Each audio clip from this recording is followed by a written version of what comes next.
Welcome to a new edition of Off the Cuff. We come back to Pune, and our guest today is Amitabh Kant, CEO of Niti Aayog, but a man of many parts. And why do we bring Amitabh to Pune? Because Amitabh in many ways is the kingpin of the entire Make in India project. And if Make in India has to work, then it has to start working from Pune, because in so many ways it's the manufacturing capital of India, now also IT and startup capital of India, challenging Bangalore very rapidly.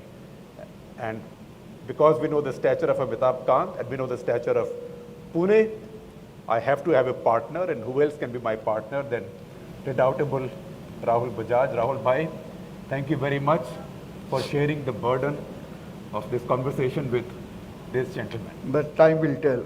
But Shekhar, imagine my plight, getting grilled by such, distinguished people, both of you. I've grown up viewing both of you as iconic figures. So I'm now getting grilled by both of you. I mean you can speak about me, don't make me feel older than I am. By calling us iconic, if he thinks the questions will become simpler, he's got a hope. One. Second, confidential sources, Shekhar, tell me, he's completely unemployed. ये 3 भाषण दिल्ली में देकर आया है. देख लीजिए. But he works for a slave driver. Nobody takes a no from him. उनको time नहीं मिलता है, normally 20 hours a day he works, I'm told.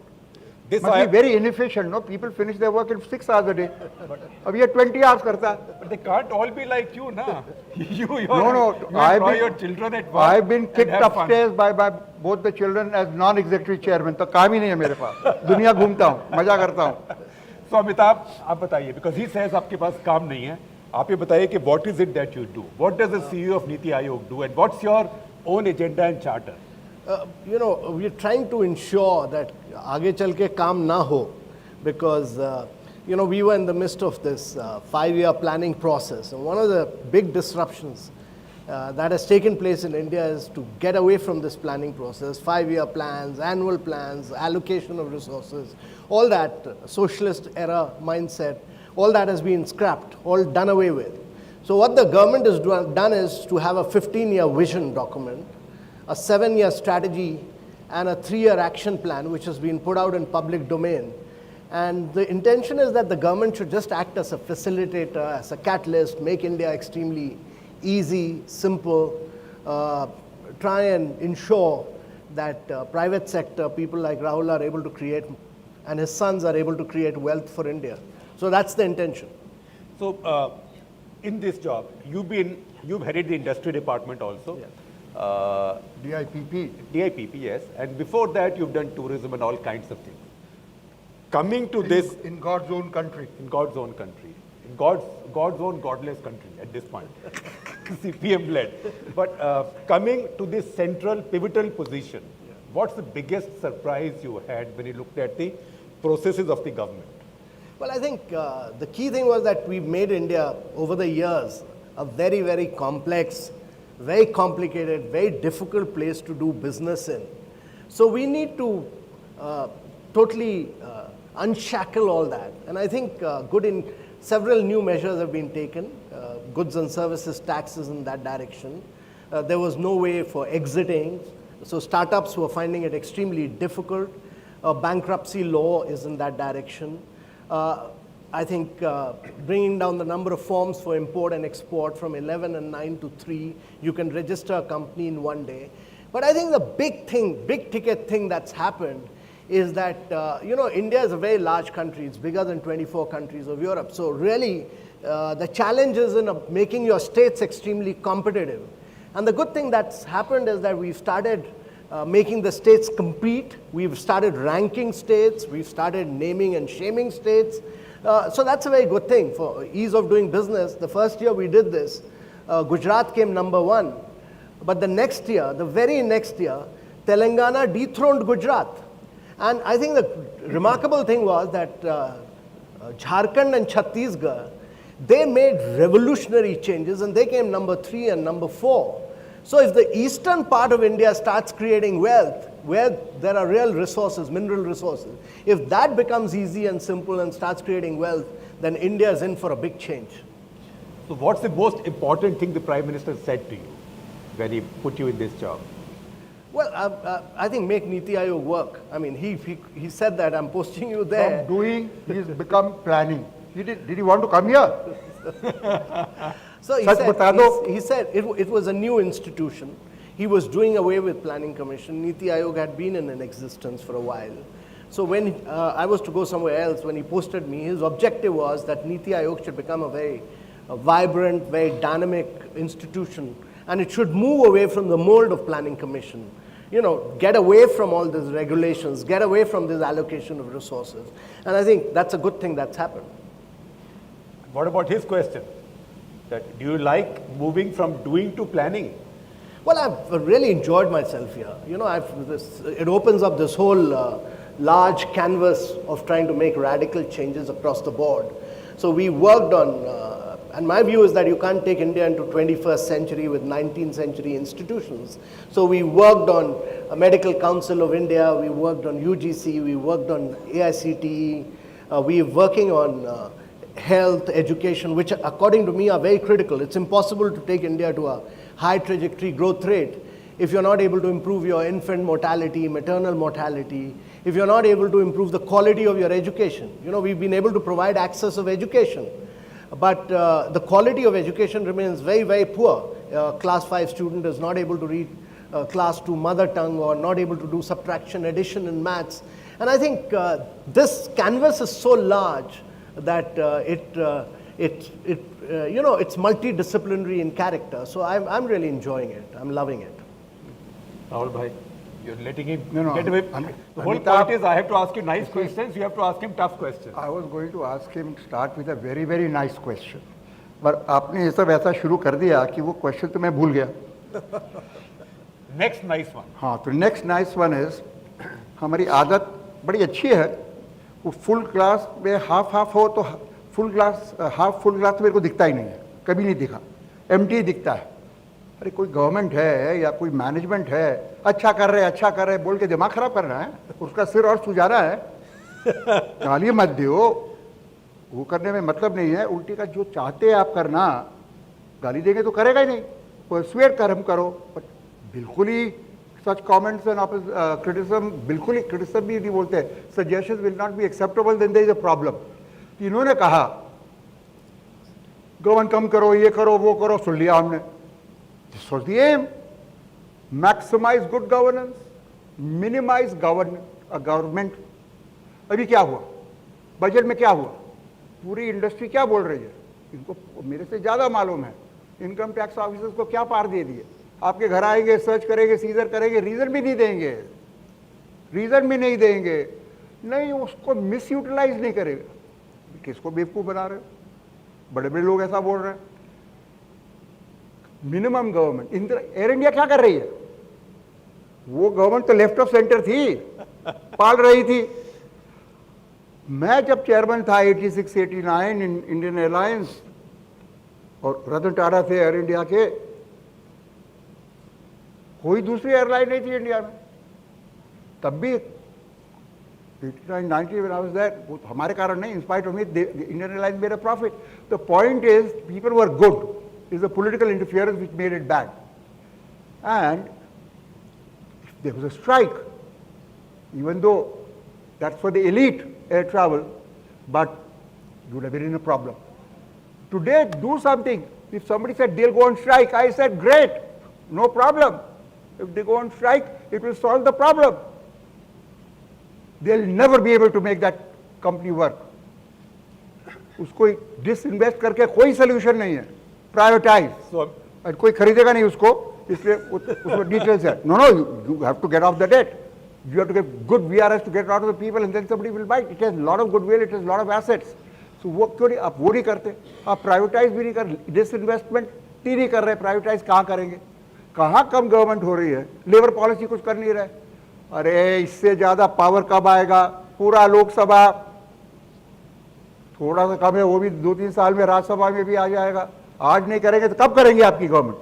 So Amitabh, a bunch of questions. So number one, the new tax rules, Yeah. are they too intrusive? Yeah. Number two, if you talk minimum governance, why are you running Air India? Yeah. Number 3, why are you not disinvesting anything? And 4, if you don't do it now, when government is such a majority, when will you do it? So Shekhar, one credit to this government, I think, is that it's really pushed for, closing down loss and sick-making units. So the first report we in Niti Aayog gave was about 26 loss-making units. The cabinet has already approved about 17, 18 of them. So they have already gone into getting into closure. The process of closure takes some time. We were asked to be the Disinvestment Commission, Niti Aayog. We've given 3 different reports on strategic disinvestments. Major units are being pushed ahead for strategic disinvestment.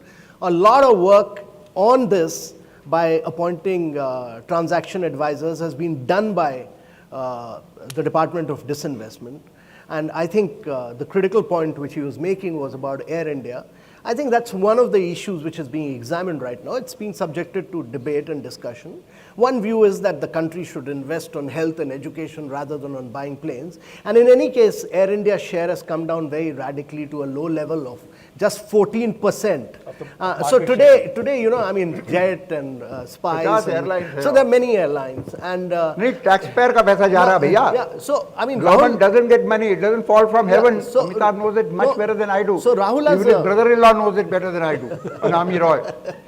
So Rahul has a very valid point. But we need to examine this, and the next candidate is one of the many candidates is Air India. So it is being examined, and you'll have a policy statement on that. What about the tax thing? Aapne power de diya, marji hai jo karne ka? Yeah. So let me tell you this, that the power given to the tax guys is to be exercised in the rarest of the rare cases. It's not something new, and it is subject to being approved at the very highest level. And only in case where there has been an extreme evasion of tax, almost to a criminal extent, and therefore it's the rarest of rare case. I mean, no government doesn't interfere. Either CBI or CBC or CBDT or CBEC. और अभी आप बोलते हैं वो highest of the high will approve it. ये क्या बात हो रही है? ये कौन से कम governance? तो देखिए, powers तो किसी ना किसी को जब tax, if India is essentially a cash economy, Shekhar, we must understand this. 95% of personal expenditure is all done in cash. 85% of your transactions in India are all cash transactions. India can't be a $10 trillion economy with 5 trillion as a formal economy and another 5 trillion as a cash economy, with a informal black economy. And let me tell you this, it's Indians who generate black. It's part of India's blood system generating. We are moving from a informal to a formal. Created by the DNA of politicians, starting from that's right. 47, from the 60s. So you are moving away. You are moving away from that regime into a more transparent, more honest regime. And initially, some measures will have to be taken. But let people understand when we talk to cash economy. America, the United States, forget Germany, France, वो भी वैसा ही है. Transactions, 70% plus is cash.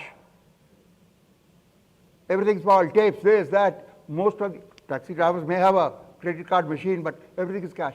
Total volume in value, it becomes 60% digital or check or credit card. But because those are in billions. But number of transactions, the convenience, they are very huge. Yeah. We are still more maybe. So it's very normal to say you will have a galat word use kar gaya tha, cashless economy. You meant, they corrected it, cashless economy. Or less cash economy. A digital or a less cash economy. What are the chances in next 3 years that Air India will be run by a professional, autonomous, non-government funded organization? So, Shekhar, owned also.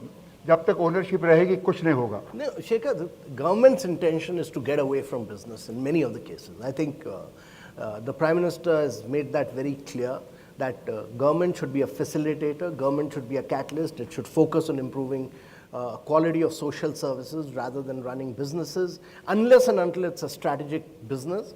And therefore, the logical course of this, and final decision will have to be taken by the cabinet, but the logical course of this is that with government, Air India share becoming so minimal, that... let's not flog that. What about the labor policy which I mentioned? You know, political? So no. So let me counter Rahul on that because he's getting very aggressive on this front. He always does. अरे मेरी हिम्मत है तुम्हारे सामने aggressive होने की. ये तो वैसे ही मुझे झाड़ लगाता रहता है. जब मिलता है तो झाड़ लगा देता है. तो there's some challenges which we must accept. The reality of India.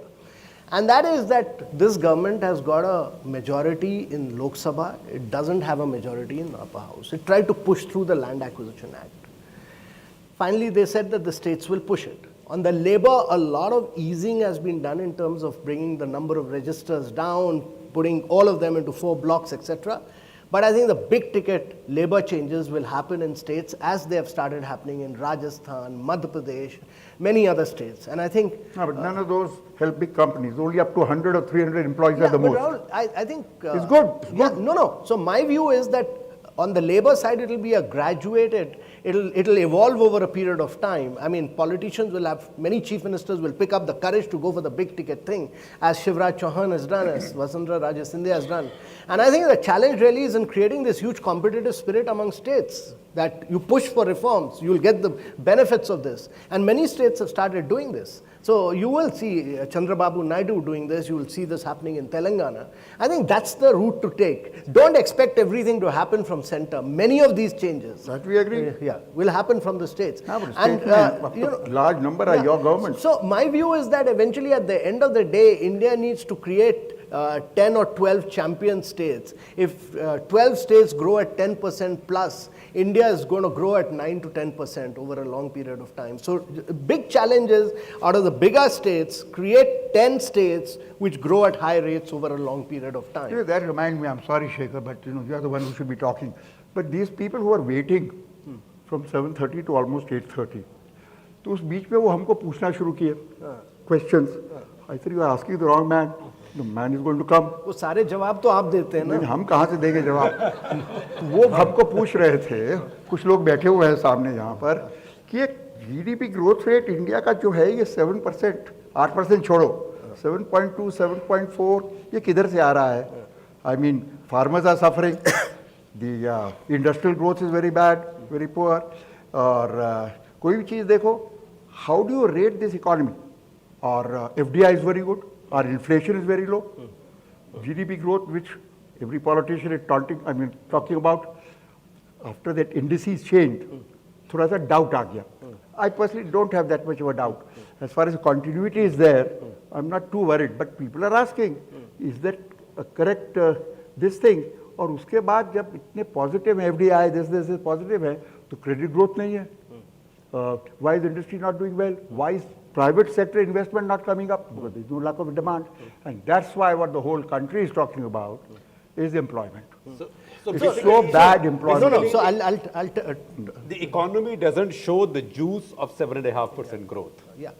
So Shekhar, let me tell you this. I mean, I've analyzed and examined the new GDP figures, and I'm absolutely confident that they're bang on. CSO is very highly absolutely, it's a very credible organization, so you don't need The to only worry. credible organization. Yeah, but you know, many of you don't take into consideration the fact that one, FDI in India has grown in the last 3 years by 61%. Globally, it's fallen by 16%.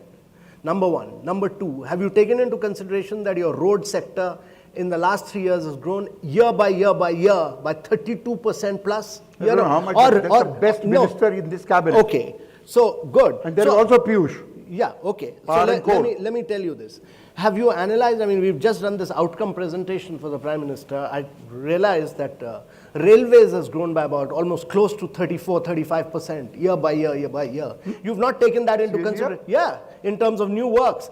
Let me come to more. Are you aware that we've given away 7.47 crore mudra loans? 7.5 crore mudra loans. And almost 70% of them have gone into women. Best inclusive policy. Absolutely. Let me come inclusive policy. Yeah, let me come to more. That the number of houses which have been constructed Low cost. this year, Pradhan Mantri Awas Yojana is more than what have been constructed in the last 4 years. And through this credit guarantee scheme for medium and small enterprises, you've done actually more, exactly more, in the last 3 years than what was done between 2000 to 2014. So you've seen a different kind of economic activity. Large businessmen like you who live in, Pune. Not in glass houses. No, so, well, you're not realizing that railways move forward, road has moved forward. हम तो आम आदमी जैसे काम करते हैं। आम आदमी तो वो प्रधानमंत्री आवास योजना मैं तो आप नाम नहीं देखते लेना नहीं चाहता, है। वो बड़े-बड़े लोग आप हैं, वो लोन नहीं वापस करते हैं बैंकों को। It still begs हम the तो question. zero So debt I'll company हैं। come to this labor, I'll come to, so let me come to this job issue. Now, Sekhar takes his statistics from the Labor Bureau Board, which actually started in 2008, 2009 when global economy was taking a downturn. None of you as journalists have analyzed that this Labor Board Bureau statistics accounts for just 3% of the enterprises in India. It accounts for only 8 sectors. 97% of the enterprises, the Labor Board Bureau statistics doesn't take into consideration, informal enterprises. Who takes them into consideration? No. Where are the correct figures? I'll come to that. It doesn't take into consideration enterprises which have 10 or less people with power and 20 or less people without power. It doesn't take them into consideration. So actually India is a very informal economy. All enterprises are less than 10 or less than 20. 97% are not covered. And each one of you is quoting the Labor Bureau Board statistics. Now what you need, two things. According to me, what you need. So my view is that there are several shortcomings in the Labor Board Bureau. That was not meant to do employment statistics ever. It was done to find out in 2008, 2009 the extent of people who are losing jobs. Now, you need to do a household survey, which is what Ministry of Department of Statistics has started. By end of 2018, you'll have the real figure of job employment in this country. The other thing, if you... 2 more years. No, so other quick thing that you can do is, you can look at data sets. You can look at Pradhan Mantri Awas Yojana, you can look at Mudra, you can look at FDI, you can look at road, railways, many other new schemes which have been started. And you can do data mining, you can get anyone to do data analytics, mine the data and then confirm it by doing actual survey on ground and you'll have a very different picture. But Amitabh, some of us also travel and it's not anecdotal. Yeah. We also have experience. You don't have the sense of joy that you should see with a growing economy. Yeah, but there Shekhar, are too many people doing nothing right. Yeah, but Shekhar, one must understand that 65 to 68% of people work in the agriculture sector. This Labor Bureau Board's statistics also, India has gone through 2 years of drought. And let me tell you, next year you'll have a very different picture.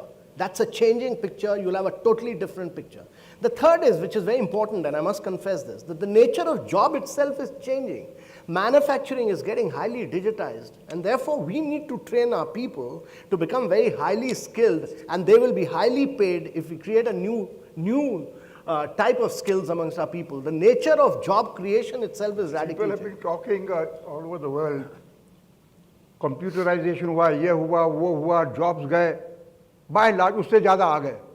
अभी भी जो with due respect जो पूरा समझते नहीं है वो अभी भी यही बोल रहे हैं कुछ होगा नहीं. But you go to the world's top conferences on this.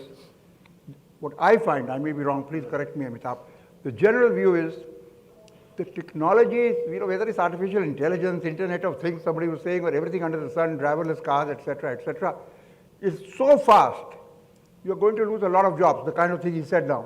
Now, training and skilling, तो हम already बात कर रहे हैं.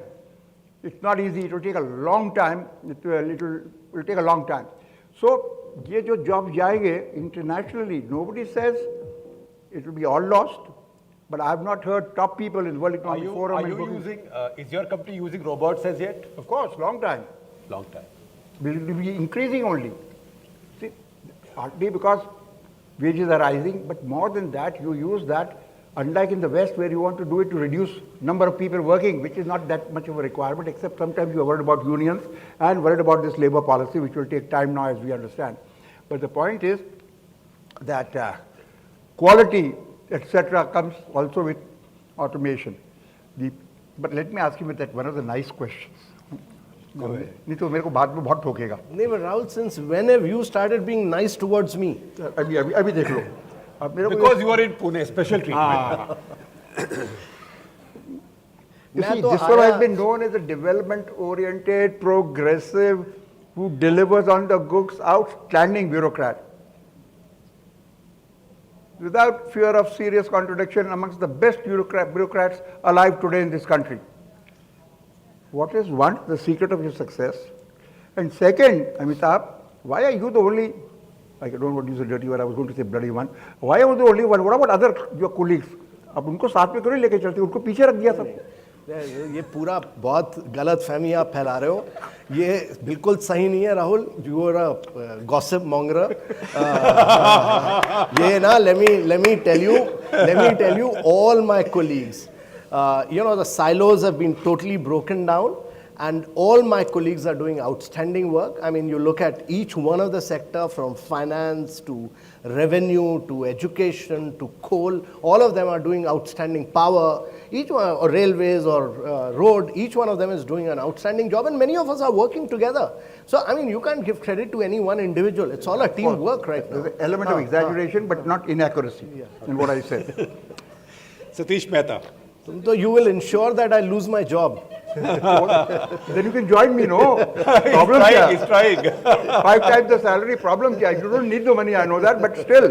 5 times? Satish Government Mehta. salaries are so low, you have to pay at least 25 times more. Done. What is 5? Let him come. Done. Done.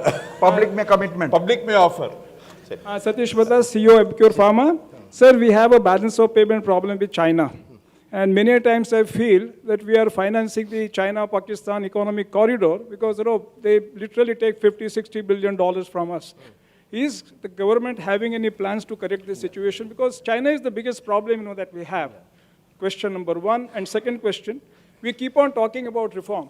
But why no steps are being taken for administrative reforms or legal reforms? These are also some of the things which are required to be corrected. There are so many ministries that we have, they are absolutely redundant in the current context. So Ministries only or also the ministers? I don't have the courage to say that. I am not Rahul Bajaj. So let me first start off with your second question. One is that India is the only country which has scrapped in the last 2 years 1175 laws. 1175 laws. No other country in the world has done this. Secondly, I think there have been a lot of vast number of administrative changes, reforms. One is that we've moved away from inputs, procedures, processes to outcome-based monitoring. In Niti Aayog, we do this outcome-based monitoring, which is presented to the Prime Minister. He monitors it himself. So it's completely outcome result oriented, and for the first time with the budget, we came out with an outcome budget. Number two, the Prime Minister himself monitors on Pragati, which is about proactive government. All secretaries, all chief secretaries are linked on to the screen. He monitors it once a month. The next Pragati is tomorrow, where all projects held up at different stages he monitors himself. So on the road side, I'll tell you, 197 projects were held up. 191 have got cleared simply because he monitors it himself. I think the third is that he's put together, in sharp contrast to the allegation which was being made by Rahul, he's put together these groups of secretaries which are working on different sectors to take India forward, and he's asked them to implement it. And this is the first time we are seeing that kind of cohesive spirit. So a lot has been done. Let me touch on the second issue of China. Now, we have an adverse balance of trade, and I think the adverse balance of trade with China is to the region of about almost 70 billion. It's because China has grown at rapid pace. It's grown for the last 3 decades. It kept growing for 3 decades almost at about 10% plus. And therefore, it has doubled its GDP every 7 years. But the important thing is that China has gone for size and scale, large size and scale. It's been able to bring down its cost of production. It's penetrated economies, not merely India, but across the world it's penetrated. Now, India needs to do the same, do size and scale. You can't, in a global economy, you can't say that I'll keep buying India when India will be incompetitive. But what we've done with China is, our philosophy is that with China we have to, when the Prime Minister went to China, he said it should be, instead of having an adverse balance of trade, please invest in India. So it should be invested by China and made in India. So last 2-3 years, we've seen a number of Chinese companies, particularly in the telecom sector. Telecom.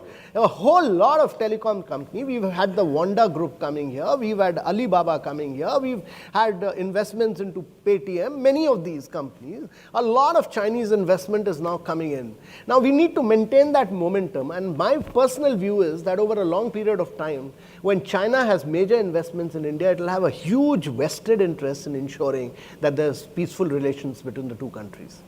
Hello, good evening, and welcome to Pune. I'm Shilpa Phadke, a proud Punekar. What do you do? I'm currently a full-time parent. In a previous life, I was a policymaker with the World Bank in Delhi.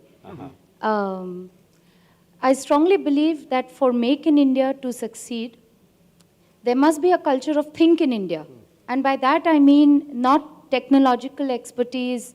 I mean when every college student in every state, every town, across the country will know what national decentralized policy making is.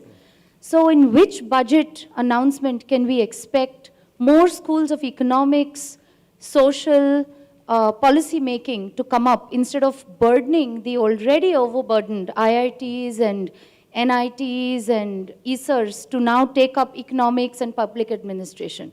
I come from an econ background, and I went into policy making without knowing there was a degree called public policy. It was only exposure to the Western world that made me aware of that degree, and I actually went on to do one. But when can every student be involved in the thought process of policy making at the college level where the revolutions really take place? Thank you. So I think that's a very good question. And Shekhar, one of the main reasons why I came to Pune was because this is a place from where manufacturing really started in India. I mean, not merely the Bajajes, but many other companies. I was quite amazed to learn. Kirloskars are there? Yeah, Kirloskars are there. I mean, Sanjay is here. Kirloskar has done such an incredible job along Firodias are with there. Bajaj. Firodias is there.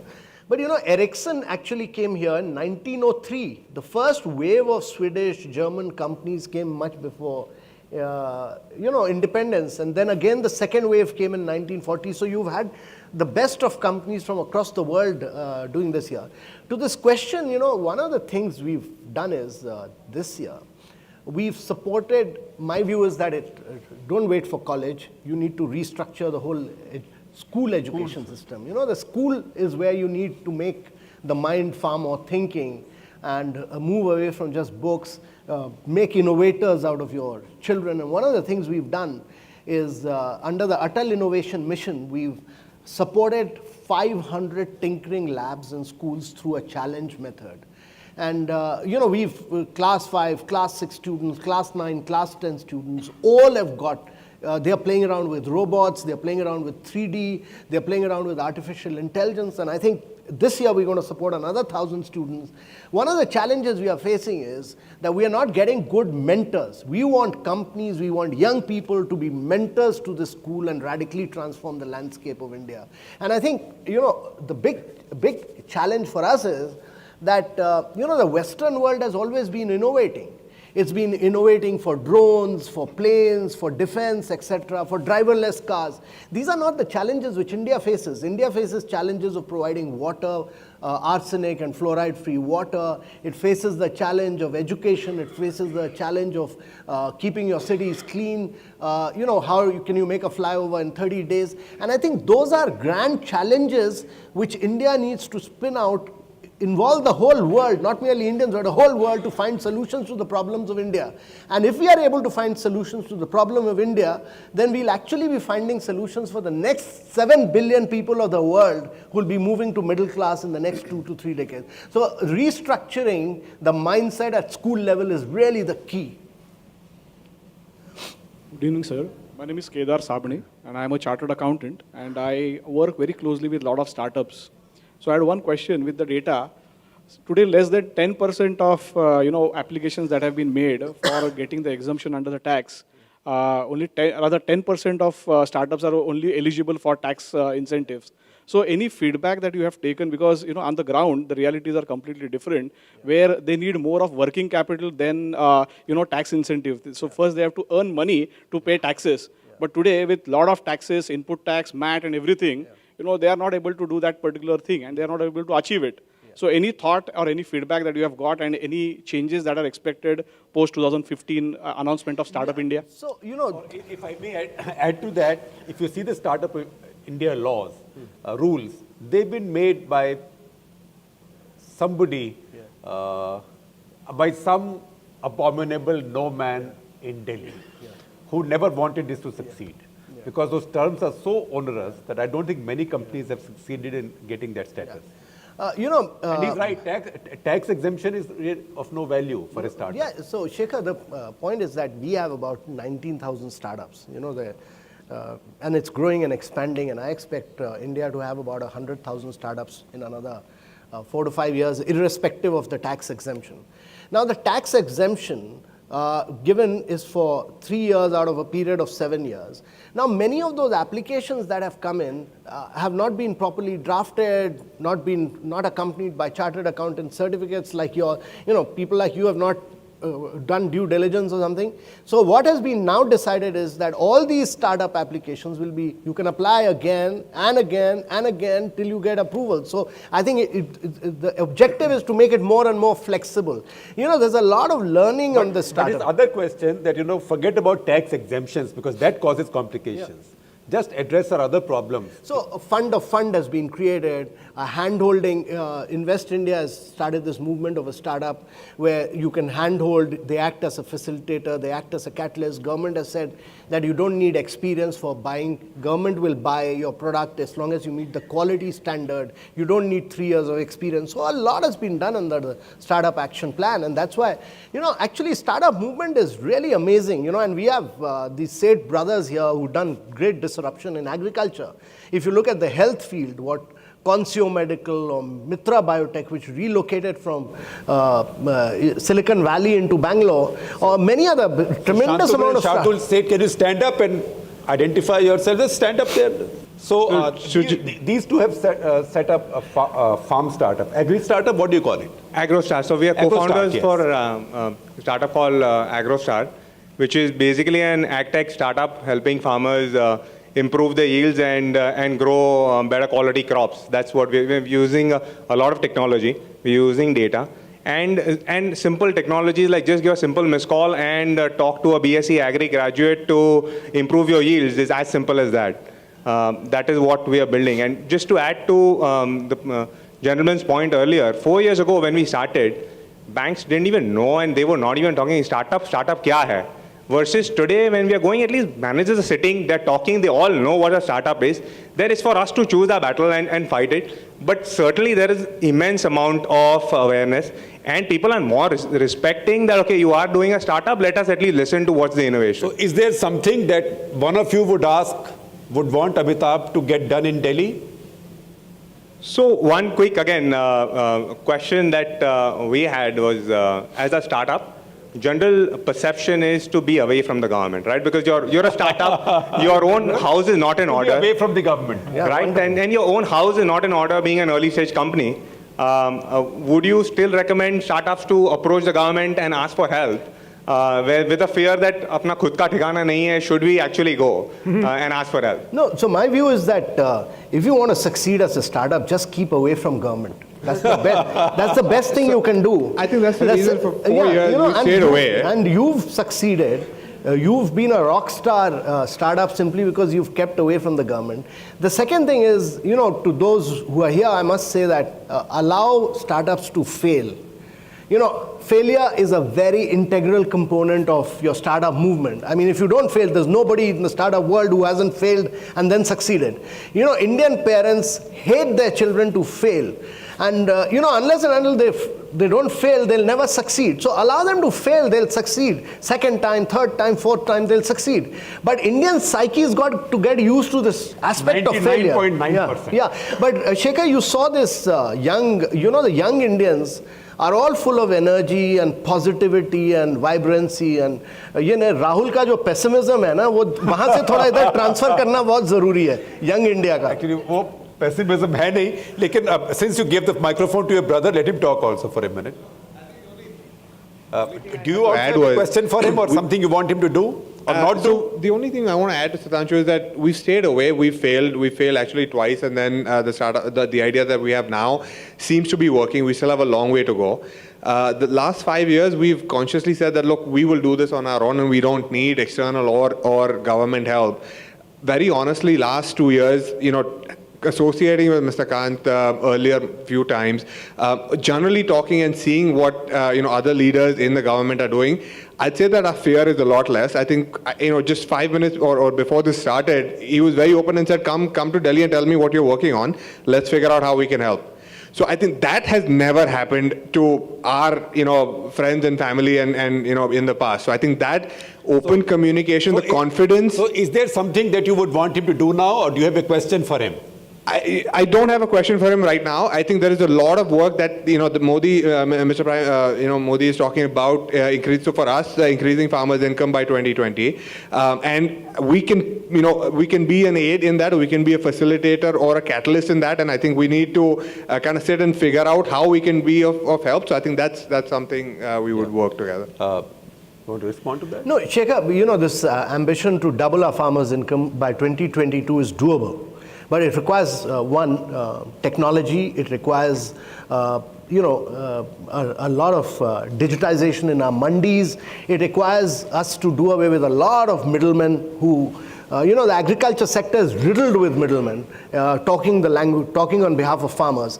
And when young startups like the Seth brothers come up, they are ensuring that, tractors, seeds, fertilizer, all is reaching the farmers on the basis of real time. Depending on the soil and weather condition, you are getting all this, right? So technology which they are bringing in is going to radically reform India's agriculture sector. You need to clone these two brothers in India.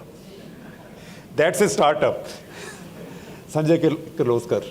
I'm Sanjay Kirloskar. My company has been making in India since 1901. Yeah. But we've also made many products for the first time in India. And now we are creating in India. But we are creating in India for customers around the globe. Because in India, our public procurement policy says that unless you have proven track record, we will not buy from you. And you need to have 2 years proven track record. They don't have this problem when it comes to buying from foreigners. So one thing that I'd like him to do, change the public procurement policy. I've been after him for the last 2 years. But this needs to be done. Otherwise, how do you encourage Indian companies to come out with new products, to make in India? So what Shekhar, the point Sanjay is making is not a government policy. It's some public sector. Some public sector which says that this is a new product, you don't have that experience, but he says that he's been supplying abroad. Now what we've told the public sector is that irrespective of the experience, if an Indian is making it, and if an Indian company is making it, and if he's able to meet the quality standards, you don't have to look at the experience.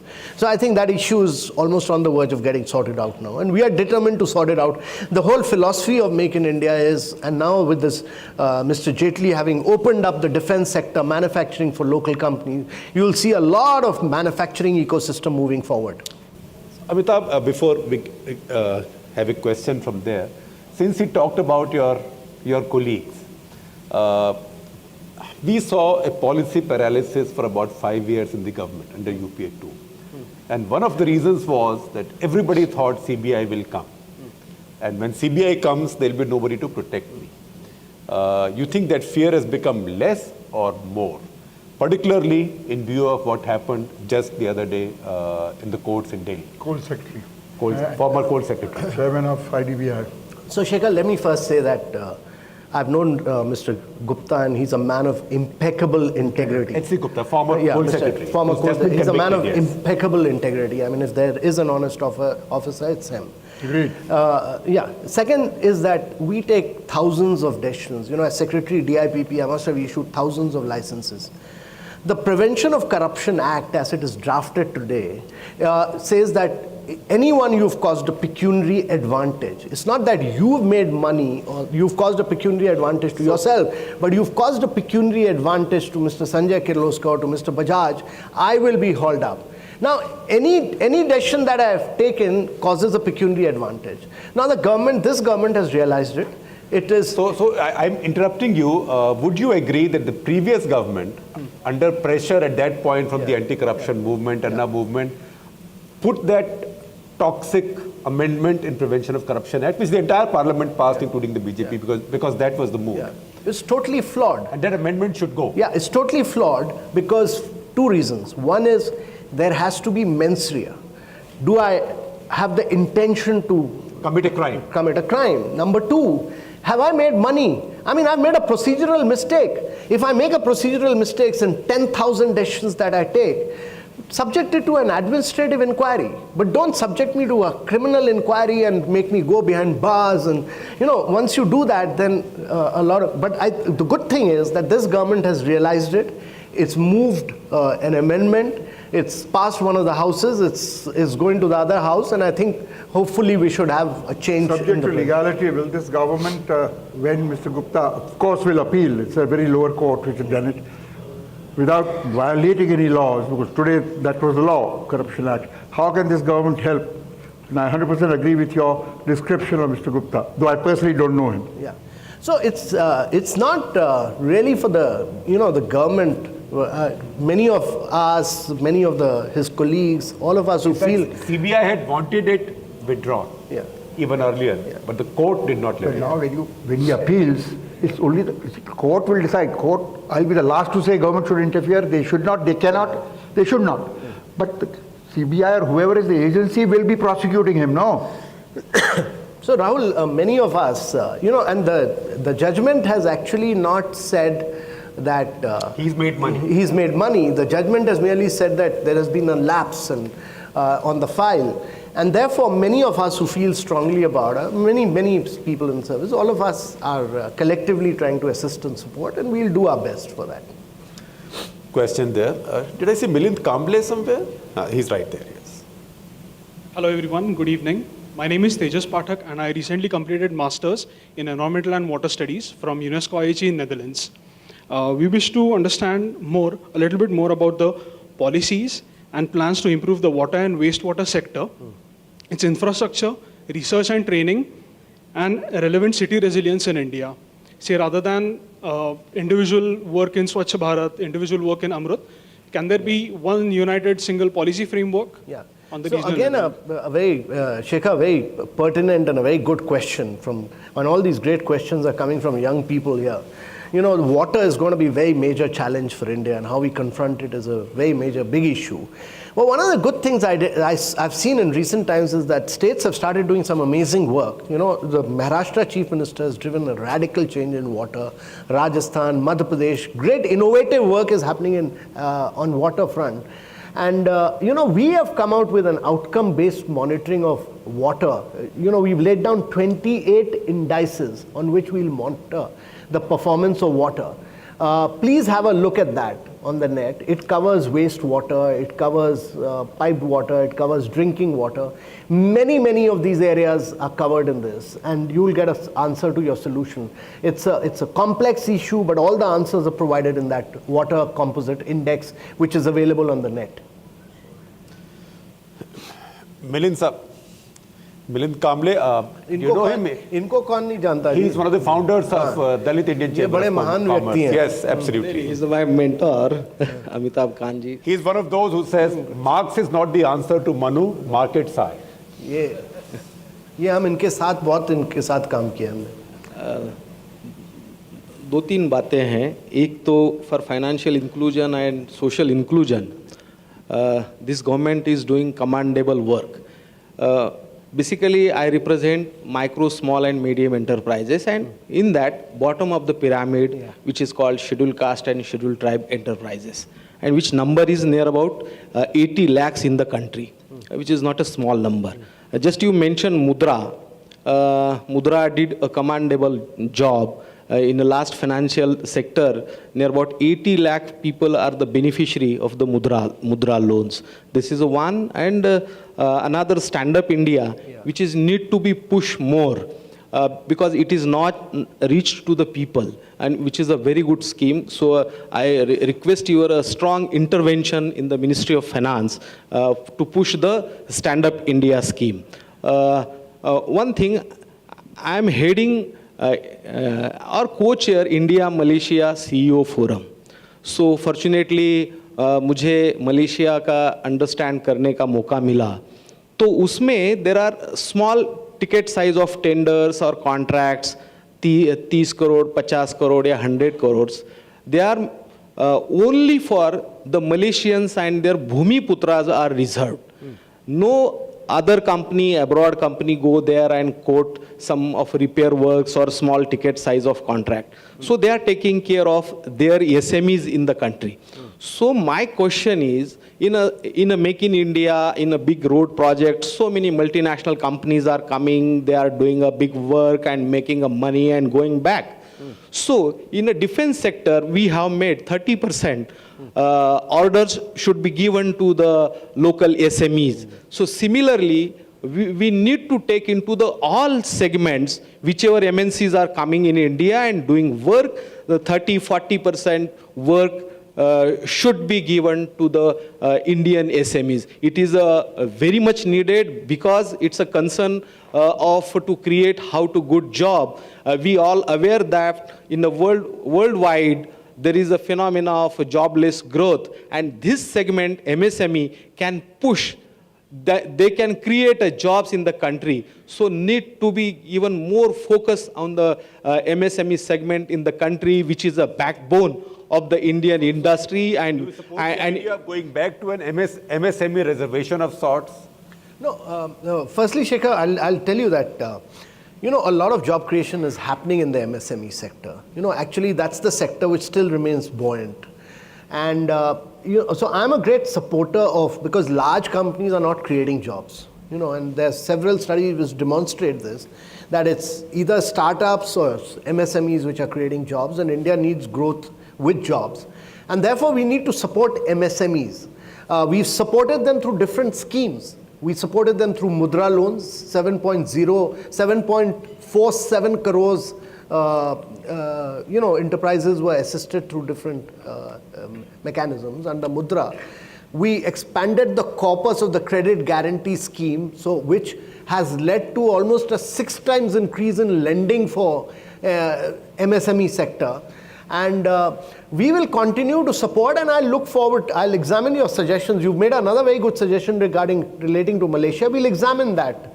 Just give it to me, I'll examine that and we'll take that forward. Rahul Bhai, do you support the idea that a certain amount of work should be given to MSMEs when MNCs come to India?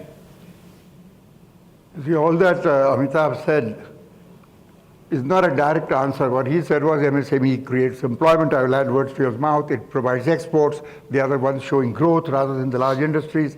And we are not going to provide employment. We may even reduce the employment with technology and all that. So all that is okay. Now, how do you do that? To me, reservation is a bad word.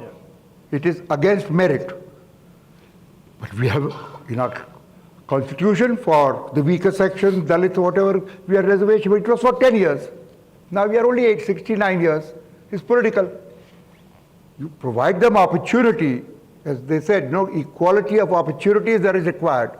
But trying to make unequals into equals, a philosopher said, is the biggest inequality of all. You have to keep motivations, you have to keep incentives rising. So I'm not answering your questions directly, except to say, we don't want reservations permanently, whether for the weaker section, or for MSMEs. Or for even SMEs. Let them get strengthened and do it, if at all, for other 10 years. I won't give names. There are so many scheduled castes and tribes who are very well off. Milind Kamble is one of them. Brahmins who are very poor. Go by the economic backwardness thing. But Shekhar, what this government has tried to do is to ensure that there are credit flows, there are adequate guarantees available so that banks can lend them.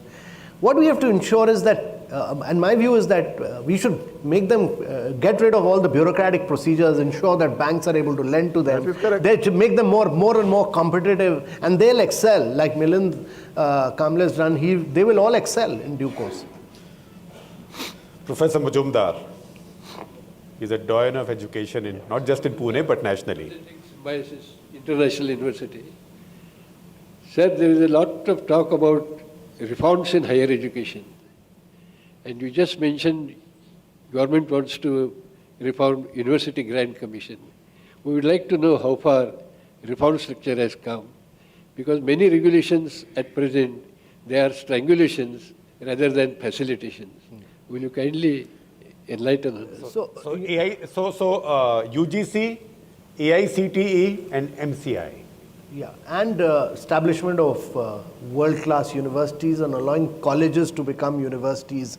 Many things. I think nobody knows the bureaucratic hurdles of the higher education sector better than Mr. Mazumdar. He's such a distinguished person, and he's been able to flourish and grow and expand Symbiosis despite all the issues and challenges that we've had. But I think the government is quite clear that it needs to make these bodies not as regulatory body. UGC was not meant to be a regulatory body at all. It was meant to be more of a promotional body. And over the years, it's changed its functioning. And I think that is in the offing. AICT's restructuring is in the offing. Allowing world-class universities to be set up. The Prime Minister's view is very strongly that why should we allow our students to, if Harvard doesn't come here, create your own Harvard and Oxford in India. So a lot of work around that is happening, and I think you'll see a spate of reforms in the education sector. The new minister is pushing for it. And Medical Council also. Medical Council, we've already worked on the revised draft. For the Medical Commission of India. That's been debated, discussed, and the final draft is already up on the net. So that should go before the Parliament. In fact, it's on Niti Ayog's website. I've had the pleasure of seeing a presentation. And it's a very progressive reform. Yes. Presentation with lunch in his office. My name is Ravi Pandit. I am the chairman. In the microphone, please. I am the chairman of KPIT Technologies. I think your government inherited a situation where the bank's balance sheets were clogged with NPAs. And now you are taking some steps in that area. When do you think will the balance sheets be a little more open so that credit flow can happen? Should add to that twin balance sheet problem. It is admitted by all, including Reserve Bank of India, it's difficult to solve a bank balance sheet problem without solving the corresponding corporate balance sheet problem. Yeah. As they said today also, the Deputy Governor said, the new one, Acharya, how will the lending start if the demand doesn't come? Yeah. Now, demand will come from some other people, but these 30, 40 guys, all friends of ours, but how can they lend? How can they borrow? They're already up to their neck. So that's what is known as a twin balance sheet problem. So my view is that before you start flow of credit, you need to restructure the corporates. You need to clean them up. Flow of credit to these corporates, many of whom are of very doubtful integrity, you allow credit flow, your credit will go bust. So please, the challenge before RBI and the government is that these corporate balance sheets need to be cleaned up before any fresh credit needs to flow into them. And I think that's the challenge which RBI is... and there are no easy answers to that. Yeah. How do you clean it? Yeah. Do you nationalize it?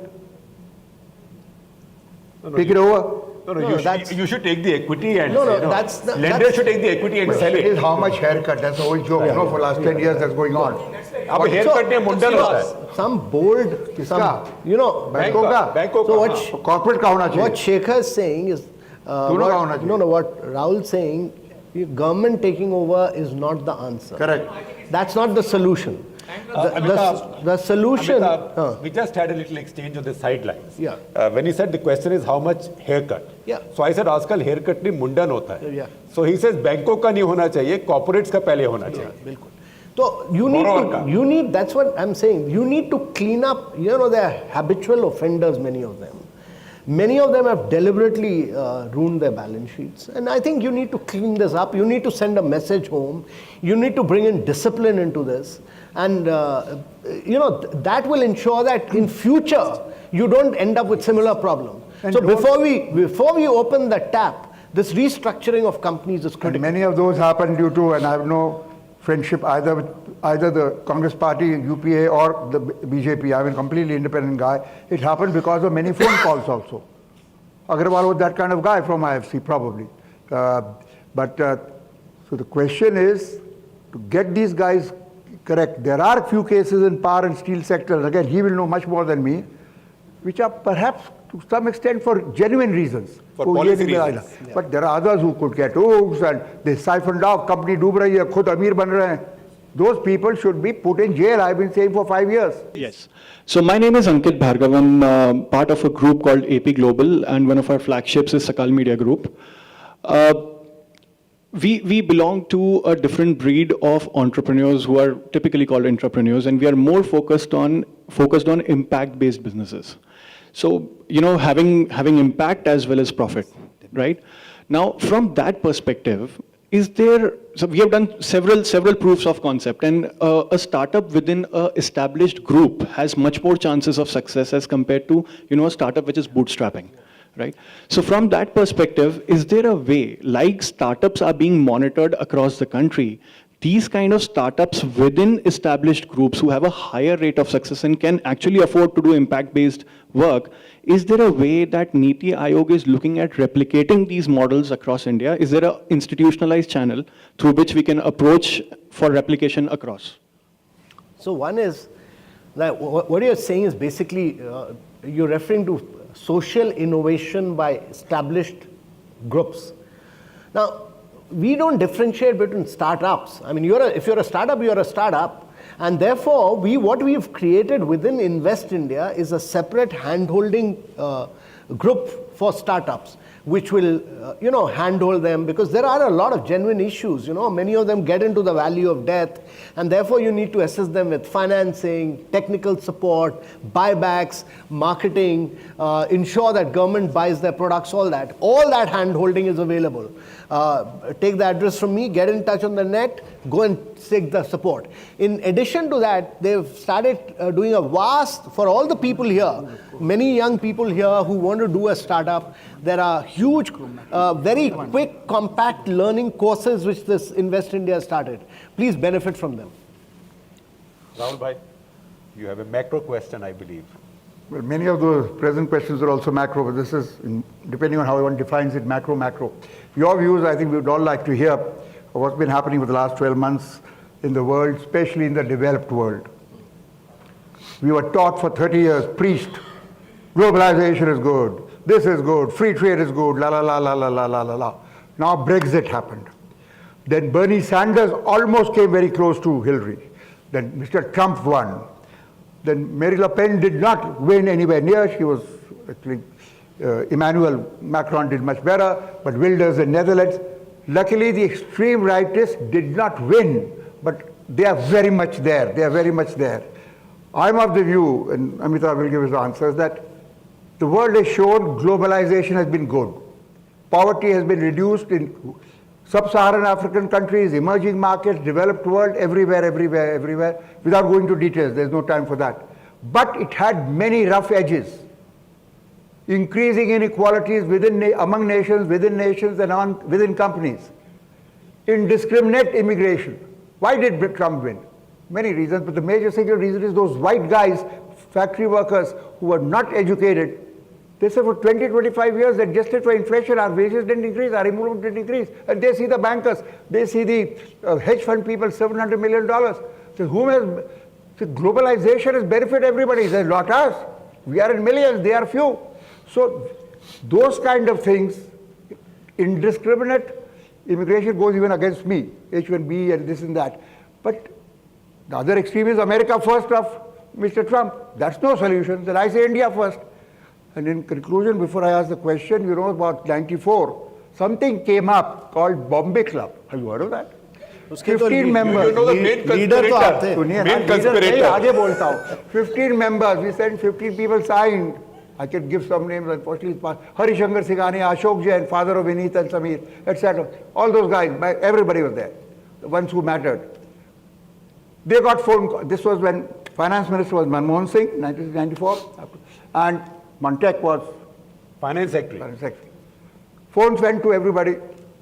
जो आपने लिखा है हम करेंगे देखेंगे but press वेस को मत बात करिए. अब या तो मेरा नाम भूल गए वो या मेरा टेलीफोन नंबर नहीं था उनके पास, मेरे को फोन आया नहीं, हिम्मत नहीं हुई. और नहीं ये तो नहीं बोलूंगा who am I to say that, but आता तो फर्क भी नहीं पड़ता. प्रेस पूछता गया, लीकर जब हुआ nobody said nothing. So I am not the leader. It became a single member Bombay Club. किसी को पूछो Bombay Club तो राहुल बजाज. एंड हमने खाली लेवल प्लेइंग फील्ड मांगा. बोले प्रोटेक्शनिस्ट. अपना फ्रेंड दीपक पारेख भी हमको प्रोटेक्शनिस्ट बोल दिया आदमी. The question is The question is, about 3-4 months ago, 6 months ago, 8 months ago, I was delighted. I got a second member of the Bombay Club, and then I got a third member of the Bombay Club. Second member was Mr. Modi, and the third member was Donald Trump. India first, make in India, easy to do business. And he is the instrument for delivering it. And I agree with that. So what's But your I'm view not of the alone, world I'm now? free now. Well, Rahul is totally off the mark. Let me tell you. But you can't answer the question. no, Let me check up, put this in perspective. Make in India is not about protectionism.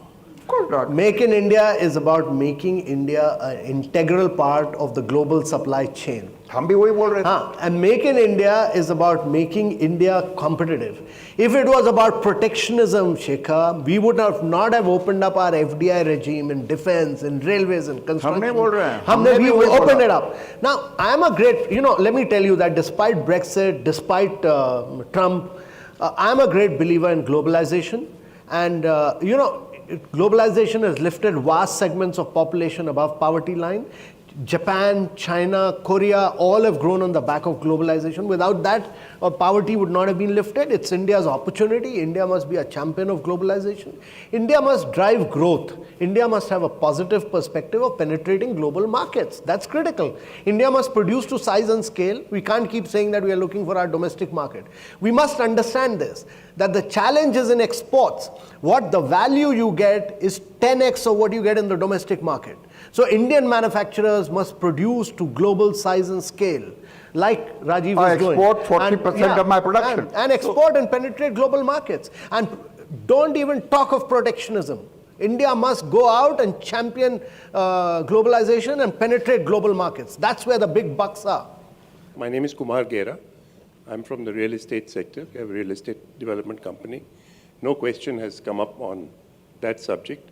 So I thought I'd like to just find out from you, why is it that we in India do not allow individuals who are foreigners to buy a home in India? Now, before you answer the question, I want to give you a little background. I've done a study of about 40 countries where Indians are permitted to send money and buy a home there. But we don't allow a foreigner to buy a home in India who wants a second, a third, or a fourth home. Now, when we talk about Make in India, I think to attract foreign investment, this is one of the best spaces where everything remains in India, your money remains in India, the product remains here, and the money comes in. There can be, I know I've spoken this, not the first time, I've spoken to the officials earlier in my term when I was a CRIDAI president with the folks in the ministries, and their answer was that there are many countries where we wouldn't like their citizens to own property in India. Understandable, but we can have a scheduled list of countries where it's allowed. You can have a lock-in period for 5 years, 10 years, no sale, so that there's no speculation. I think he gets the question. I get No, there are a lot of points in it. Because I'm only concerned that he shouldn't give that as a reason for saying no. And there are answers to all these small reasons of not permitting it. But it makes no sense not to allow it. I think let him answer this. Yeah. So, Shekhar, there was a huge issue about opening up FDI in construction. We've totally opened it up. Totally opened up foreign direct investment into the construction sector. We want our real estate sector, our construction sector REITs have also to revive. REITs have also been given. Yeah, REITs have been given. We've the amount of radical changes. The amount of radical changes that have been made in the construction sector and progressive measures is unbelievable. Yeah, so my suggestion is that allow these people to come through the FDI route. No, one second. Now, this issue is a policy issue about individuals buying. Probably we can restrict it to some geographical area or some countries or something, but we'd like to, this is an issue which needs to be examined at greater length. I can't give it has ramifications, and therefore, off the cuff, response can't be given. I'd prefer to.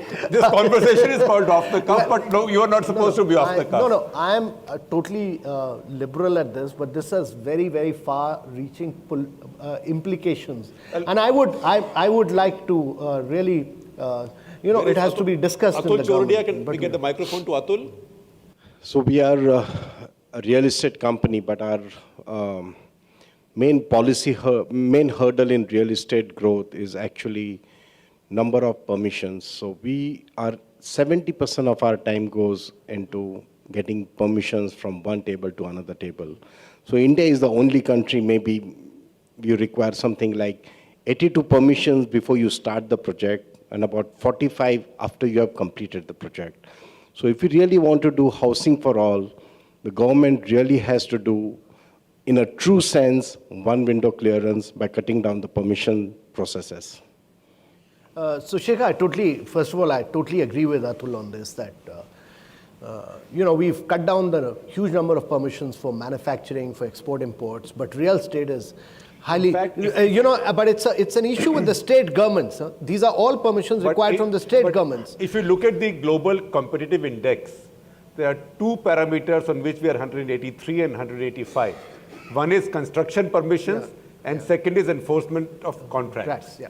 So I think on the construction side, a lot of work needs to be done on with the states, and I think we need to put all these licenses which you require on real estate as a part of the ease of doing ranking of states, so that we name and shame the states on that. Unless, because the real jobs will come from the construction sector. I think construction sector needs to be given a big push, big impetus, and we need to support it. But having said that, let me also tell you that there are a vast number of builders who've run amok in this country, and we need to bring in discipline amongst the construction. So you have the new law now. Yeah, absolutely. So you need to make sure that consumers don't suffer at the hand of builders. These are two outstanding construction companies, but you go to Noida, you will see the number of half-constructed buildings and people who've suffered. No delivery. No delivery at all. People have taken advances. Well, owners have disappeared. Owners have disappeared. Yeah. So we need to ensure that there is a discipline in the construction sector as well. My name is Firodia. I'm chairman of Kinetic Group.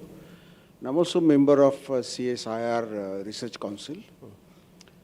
I congratulate government for taking decision to build 10 nuclear power plants. There are many other big ticket things that are waiting to happen. And I would, if planning commission is not there, then who will take these decisions to make those things? For one thing, I was part of a group to design aircraft, 70-seater aircraft. Now that, I can tell you that is in crying need of the day, because we are importing aircrafts. Aircraft manufacturing technology exists in India. And a very nice project has been made, but that is gathering dust. So who will take these decisions and make aircrafts in India? China has started making aircrafts. We have been making aircrafts, so we can make our own aircrafts. There are also decisions like power from waves, power from tides, interlinking of rivers, and these big ticket decisions, if planning commission is not there, then who will make these decisions? I think Niti Aayog is coordinating with all ministries on a vast range of areas. Electric vehicles is one area. We've examined this issue of aeroplanes as well.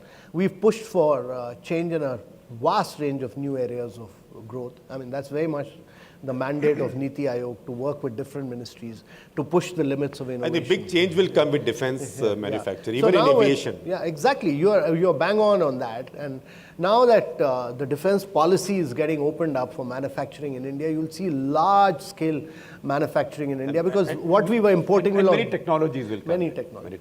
Actually, all countries across the world, manufacturing has been driven to a great extent by the defense sector, and therefore this will really give a thrust and impetus to make in India. Thank you, sir, for this opportunity. I am Prashant. I work with HDFC Mutual Fund. Two observations in your comments on that. The gap between rental yields in India on residential real estate, the gap between rental yields and mortgage yields is very high. In 2005, it was close to zero. Today, an EMI is almost 3 to 4 times that of the rental yield. So isn't this pulling down the growth of the real estate sector? So you want the real estate prices to come down? The gap should narrow. That's the only way real estate can become affordable. So what can be done about this? Is this a concern? And second, I have observed that when the currency appreciates against the US dollar, the dollar exports go up. So what is your view on the export, on the currency, while I know the official view that it is left to the market forces, but what is your sense? How does an appreciating currency impact India in terms of inflation, social economic affordability and exports? Thank you. Yeah. So Prashant, let me start with the second part. I think all these countries which have grown on the back of exports, Japan, Korea, China, they all use the currencies. They very effectively use the currency to push their exports in global markets. I think there's a lesson in that they've used our currency, to my mind, is strong. Too strong, and if we need to penetrate global markets and we need to push for exports, it's not just the volumes, but it's currency is a critical issue, and I think RBI needs to look into this because at the end of the day, it's important that we do manufacturing, and manufacturing is to a great extent a function. Engineering manufacturing is to a great extent a function of our ability to penetrate markets, and which is currency must depreciate with keeping pace with inflation at least, which is not happening. I totally agree, but that's I'm not the policy maker for that, so RBI should look into this. The second issue, the second big challenge that you posed was largely a function of land prices being very high in India. You know, the land needs to be totally unfrozen. Allow land to come in. The land markets must grow. You know, look at Delhi. I mean, people have gone to Gurgaon. There's a whole lot of land available in Delhi. You've made bungalows all over. You need to do compact, dense urbanization. You need to go up. So are you for increasing FSIs in cities? Other than Lutyens Delhi, I'm in favor of all over the world. Vertical cities are more livable, but on the back of public transport. Shekhar, across the world. I mean, Singapore is a great example of public transportation and at transport nodal points going vertical, totally vertical. And water and sanitation. Yeah, absolutely. Water, sanitation, schools, education. What about all the land with defense industries and railways? Yeah. So that is defense and railways, which he's talked about. The defense. Huge amount of land. Yeah, huge amount of land, and that's a issue of the past, and I think some of these issues will get examined in due course for addition, but no decision has been taken on that. But to my mind, to this issue of house prices and so on coming down, it's essentially an issue of land being at very high rates. Land prices need to crash in India. You can't provide housing for all at such high land prices. Absolutely. I'm Praveen Bhalerao, managing partner IIFL Private Wealth.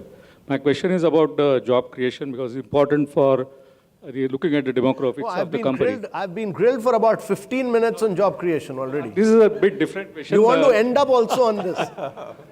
Please let me sleep in peace. Should I ask or should I skip? No, please. Go ahead. Let me. Okay. So I am asking a different question altogether. See, India, we all believe that industrial contributes a lot to the GDP. But in India, it is just 19%. We never exceeded that number ever. In other countries, including the Asians, like Malaysia, which is at 31%, is it a structural issue that we have more of a services contributing more to GDP, or we are looking at this number eventually going up? That's my question. No, let me be very blunt about it, that those who think that India can grow on the back of services sector are totally mistaken. There are huge perils of premature deindustrialization. It's such a large population base. If you don't manufacture, if your manufacturing base doesn't increase, you will not be able to create jobs. If you're not able to create jobs, you'll have a social revolution on hand. You need to manufacture, you need to create jobs, and manufacturing must grow at rapid pace. And we must manufacture to size and scale. And before you came in, I gave them a long perspective on how jobs are growing through Mudra loans. They are growing through Pradhan Mantri Awas Yojana, they are growing through railways, roads, they are growing through credit guarantee schemes, and many of them for women, which are not captured under the present Labour Bureau statistics. We need to set that floor right. The labour statistics capture only 3% of the enterprises in India, and that is the statistics which journalists like Sekhar Gupta keep quoting ad nauseum. Yeah. I'm not even complaining about all the journalists being laid off, right? I'm trying to answer that by giving jobs to some. But Amitabh, the fact that we've gone on this long tells you that there is juice in what you're doing. And the fact that we've had Rahul in such a good mood and saying nice things about you. Call me a pessimist when I'm the biggest optimist in the country. Critical means pessimism? No. Absolutely. And will you pay him a compliment in the end before we call it a day? I hope everything he said about his colleagues in the government is absolutely correct. They must all be like him. Well, thank you very, very much. But Sekhar, let me assure you that what I said about my colleagues is absolutely correct. They're some of the most brilliant, most outstanding people making a huge difference to India. No, I think our All India services are of very high caliber. So thank you very much. On this joyful note, we bring this edition of Off the Cuff to an end. Join us again at the next edition. We'll have a tough time matching Rahul Bajaj as my partner. As a guest, maybe we'll find a match to Amitabh Kant, or maybe we'll get him a second time. So thank you very much, Amitabh.